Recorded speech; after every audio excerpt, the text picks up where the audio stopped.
Well, what is up, ladies and gentlemen? Pastor Susie and the lovely Amanda Souza coming at you. Hope you guys are doing absolutely amazing. Guys, welcome to day number 3 of our 30-day journey of wanting wisdom. As you can tell, obviously today is a little bit different and maybe at moments a little bit shaky, right? We are currently in the car on about a 6-hour drive. My wife is going to, all week, she's going to be leaving me in sadness. She is going away for a week to be at a youth camp with a bunch of teenagers, ministering to them for the next week. And I am going while she's gone, going to be spending a week with my parents who live about 3 hours away, so I don't get to see them very often. So I figured I'd take advantage of this opportunity. So I got my computer. I don't know if you can see the computer, but we got monitors and green screens and everything packed up. The trunk is full. I'm going to be spending about a week there. Still going to be streaming and everything, so everything's going to be as normal. But we are going to be at my parents' house for a week, and she will be at camp. The reason I'm shooting this the video in the car, I woke up literally 6:30 this morning, and I shot the video on my computer and shot the whole video, and the audio didn't work. So you know what I did? I did a second test video, and the audio worked. And then I shot a third video all the way through, and for some reason, it didn't work. And as we're going through a 30-day journey of wanting wisdom, here's a tip of advice: expect the unexpected, because life doesn't always go your way. Sometimes unfortunate, but we keep pressing on. But guys, we're going to dive right into chapter 9 today on July 9th. Like I said, every day on the 8th, we're in chapter 8. The 9th, we're in chapter 9. Guys, I encourage you, pause this video if you have not already read the chapter yourself. This is never meant to be a replacement to you actually reading through the proverb and getting the wisdom yourself. This is meant to be an encouragement and something to help you out along the way. But guys, chapter 9, I want to point out two things in the last few verses of the chapter 13 through 18. There's really two things that I really took away from this I want to encourage you with, and that it's all people that are exercising wisdom in their life, that have reached success in their relationships, in their finances, in their marriage, whatever it may be. They have these two principles that I pointed out here. And the first one is that wisdom understands that in life there are no shortcuts. I'm going to read 13 to 15 to you. And again, it says, the woman folly. Again, like we talked about yesterday, that this idea of foolishness, this idea of wisdom is now being personified. The author, Solomon, is putting it as a person to understand the intimate understanding of it. And that word folly means foolishness. And this woman, foolishness, she's loud, right? She's seductive, but yet she knows nothing. So she's the one that everyone's got their eyes on. She's the one that's big and on display. She's grabbing all the attention to herself, but yet she knows nothing. She's foolish. And she sits at the door of her house, and she takes a seat on the highest place on town to make sure that everyone can see her, and she is calling to those who pass by who are going straight and on their way. So we see this, that there's people that she's trying to entice, this foolish woman who knows nothing, this person who does not want to understand the ways of wisdom. She's calling to herself, but people who are on the straight, the Bible calls it the straight and narrow, those who are on a dedicated path of wisdom, they're passing on by. They want nothing to do with this woman of foolishness. And she's on display, and she looks good. She is seductive. She is on the highest seat. She is the most attractive. She is the easiest to attain. She's right there. I can just reach out and grab her. And a lot of times in life, those are the shortcuts that we want to take. We want to take the easy route. We want to take the things that are right there. Oh, but it's right there. I can just have it. And my life could be so much easier if I would just grab this. Have you ever been on social media where you're kind of just scrolling through? I use Facebook a lot, and I'll be scrolling through Facebook, and you see those ads, and they've got like a bajillion likes, hundreds of thousands of shares, a bajillion comments, likes, all this kind of stuff. And then the ads that go a little bit like this: 48-hour secrets to six-pack abs, right?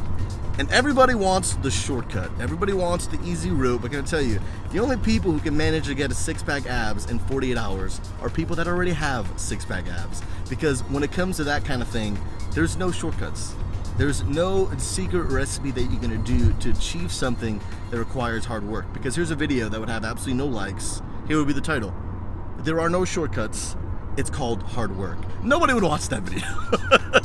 Because that's the epitome of the opposite of a shortcut. Those are the opposite of the things that people want. And I encourage you, great leaders say this, that those who exercise wisdom and that those who have achieved greatness, successful people do daily what average people do occasionally. And these people that have achieved greatness in their finances, their marriage, their relationships, they understand that there's no shortcuts. that those things that look beautiful and easy to grab, they're high, they're loud, they are the first things that are trying to grab your attention. Those are often the things that will not lead you to success, but will often lead you towards foolishness. Can I tell you that great successful marriage is not achieved by doing something nice once in a while? Like I said before, people who achieve greatness do daily what average people do occasionally. John Maxwell says that. And I want to tell you, great relationships, great financial decisions, great education doesn't happen from making occasional decisions. It happens from making daily hard decisions. There's no shortcuts. We said this. What's wisdom? Doing the hard stuff today to make your tomorrow a little bit easier. What's one thing that great leaders do? What's one thing that wise people do? They understand there's no shortcuts. And then the second part, I'll read this to you, 16 to 18. It says this woman foolishness. She has now picked out a friend that the Bible refers to as a he. She's picked out a guy, and here's what it says. She's trying to convince him that stolen water is sweet and that bread eaten in secret is pleasant. But this man does not know that the dead are there surrounding him, and that her guests, him and all the people that this woman of foolishness has managed to entice, that her guests are in the depths of Sheol. When the Bible uses the word Sheol, it often refers to either hell or really the path of destruction, the path that foolishness has led you down. And how has it occurred you? Number 2 of what wise people do. Wise people surround themselves with other wise people. We see it here. This guy, he surrounded himself with this woman of foolishness, and what was the path that it led him down? It led him down the path of Sheol, led him down the path to destruction. Can I encourage you today? If you want to live a life of success, of blessing, and of wisdom, surround yourself with people who are wise. Surround yourself with people who love you enough, not always to tell you the easy stuff that sounds good that you want to hear, just we talked about it a minute ago.